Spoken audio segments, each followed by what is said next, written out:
Vous êtes content, vous avez cuisiné des légumes dans de l'eau bouillante pour vos enfants.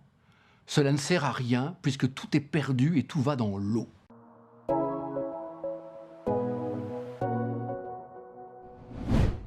Cuire un aliment, c'est permettre à un humain d'assimiler l'essentiel de cet aliment sans bactéries, sans virus, sans produits toxiques. Maintenant, il faut bien se rendre compte qu'une cuisson doit être réalisée le plus délicatement possible. Quand vous avez 3 bandes noires sur un steak, ces 3 bandes noires sont des polymères aromatiques redoutablement cancérogènes.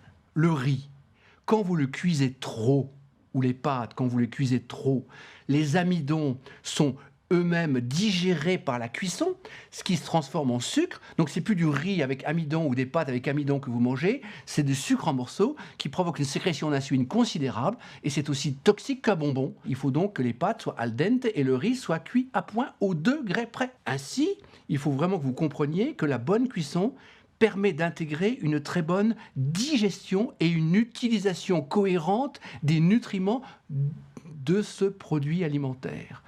Autre point, les sauces et le gras. Quand vous posez du gras, eh bien le gras chauffe, mais ne fume pas, parce que quand le gras fume, vous transformez ce gras en pétrole. Donc ce qui veut dire qu'il faut être extrêmement fin dans la cuisson. Sachez que les légumes se cuisent à la vapeur, et qu'avec un bon cuiseur vapeur, 98% des vitamines les plus sensibles sont préservées. Ça veut dire que vraiment, vous devez avoir des outils qui ne sont pas très chers et qui permettent d'apprêter, je dirais, une bonne santé pour votre alimentation. Savoir cuisiner, c'est avoir un médecin chez soi.